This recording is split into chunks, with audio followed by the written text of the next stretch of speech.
What is up, guys? Welcome back to the YouTube channel. This video we got today is amazing. NRG Castle, me meeting all of my Fortnite idols. So why don't you come with me on this journey to LA? If you like the video, you know what to do. Drop the like, hit the sub button, turn those noties on. And yeah, man, if you still want to support me, you can always drop it in the Fortnite item shop. Thank you guys so much. Appreciate you. Let's go, baby. Let's go.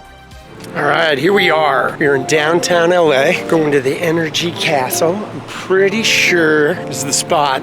Should be right around this corner, actually.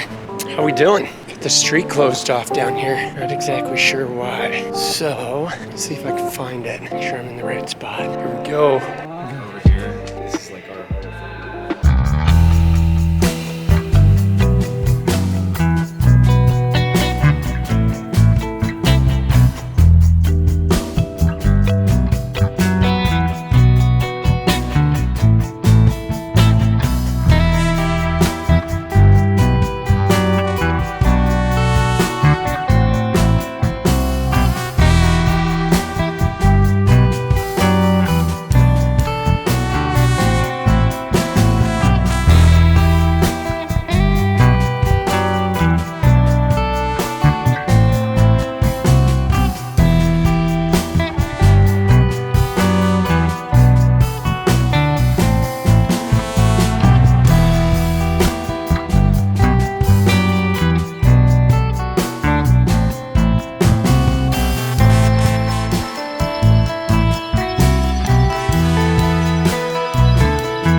There was Pong before that, right? Which was Nintendo or whatever. Which was like this big ass thing, but that was, I had one of those. I still have my joystick.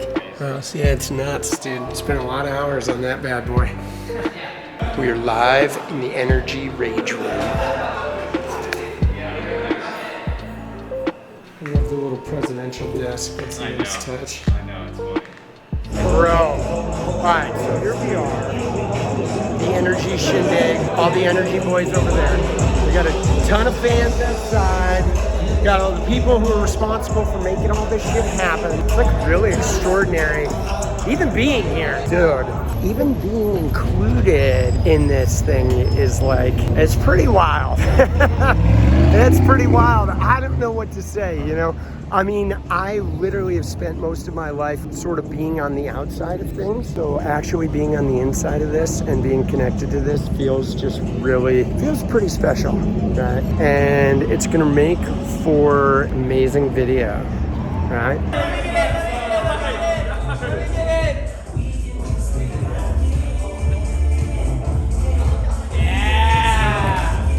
Alright, so I had to go live for this because I literally, all of Fortnite royalty keeps saying, fucking meeting these guys like in the flesh, dude. And look at all these guys out here are like fucking going nuts and getting ready to meet all their favorite Fortnite players, their favorite streamers.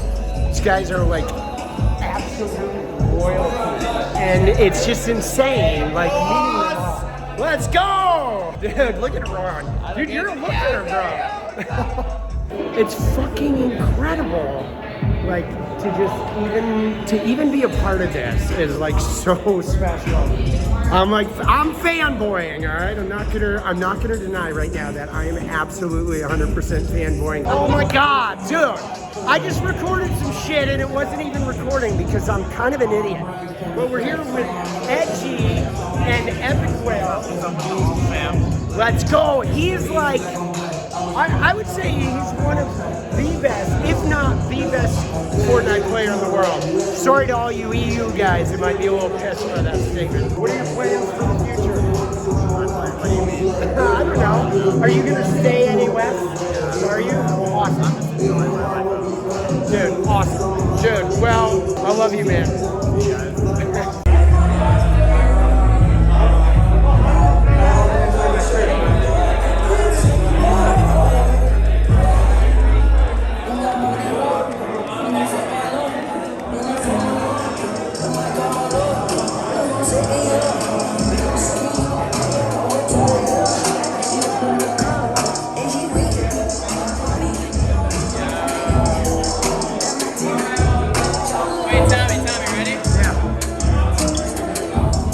Back up.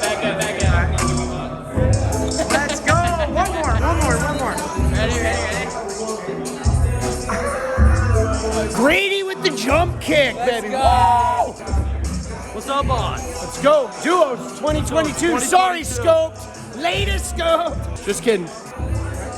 There he is. Are you streaming? Man. Are you streaming? The meth. No, I'm just video recording for YouTube later. For YouTube, twitch.tv/BuckyFPS. I need some followers, bro. I'm down bad, bro. I'm down bad. It's actually weird, bro. Oh, dude, look at these guys. Look at those guys. Fucking legends.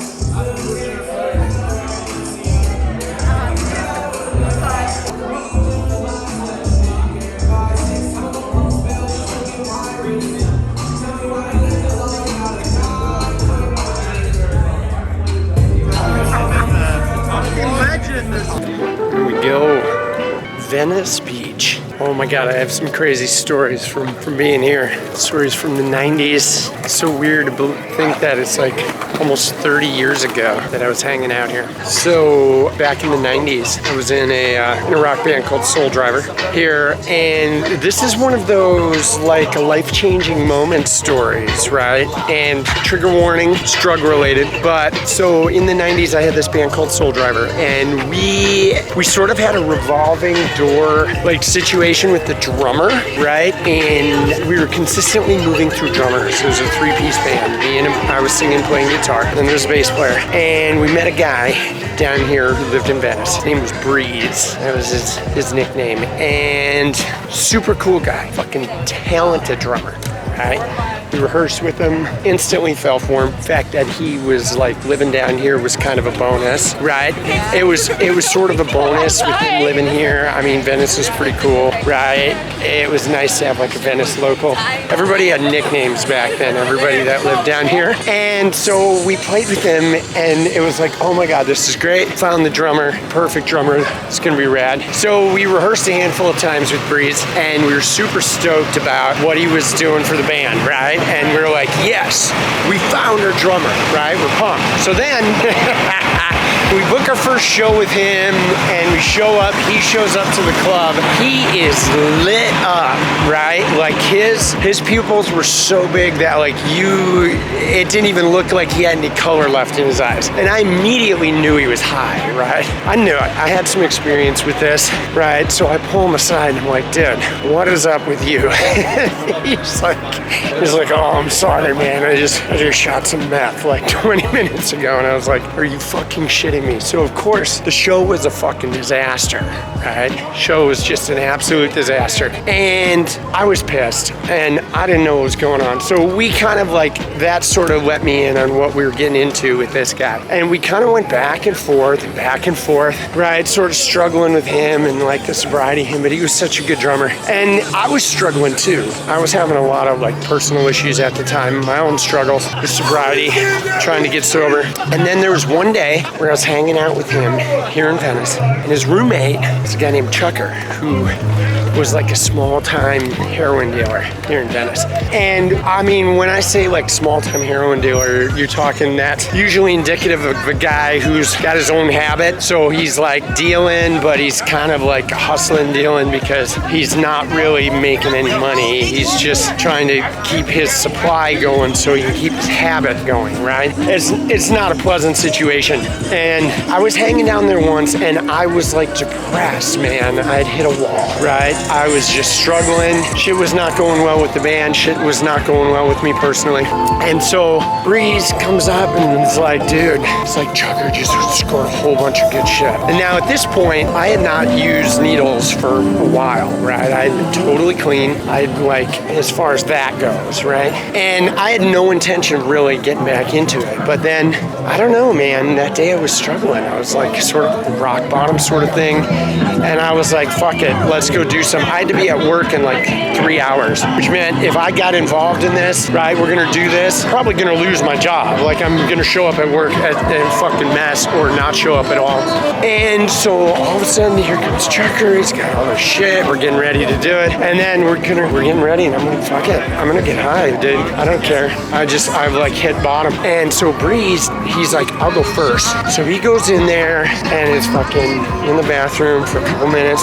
And then he comes out and I'm like, all right, let's fucking go. And he had this look on his face and he's like, I'm sorry, man. He was just like out of it. He's like, I did it all, which is like, it's kind of a common junkie experience for them to just sort of like not share, you know? And that's when it hit me that I was like, oh my God, this guy just did me the best favor of my life. Like I had a moment of clarity right there where I realized that I didn't want to fucking throw my life away. You know what I'm saying? I didn't want to be doing that. And it was like his relentless junkyism saved me. Like it was both like a moment of realization just in where I was headed if I did it, and like it like demystified the whole thing, you know what I'm saying? In that instant, I realized like, dude, this is the biggest blessing ever. And I even looked at him and I said, you know what? I'm not even mad because you just did me the fucking biggest favor of my entire life. Oh, and by the way, fuck you, you're fired from the band because I'm sick of dealing with your shit. And I like grabbed my shit and I walked out of their place, and that was it, dude. And it was like, I feel like my first real step of sobriety started right there in the fucking, like, outside the bathroom of a fucking some heroin addicts fucking house here in Venice Beach, dude. It was epic, just unbelievably epic. And I'll never forget it, man. Yeah, so anyway, what I love about that story is it's just sort of indicative of how the universe works, where like sometimes like these sort of seemingly inconsequential happenings, if we see them correctly, if we look at them the right way, they can be like extraordinarily influential in our life, you know? You see these little signs.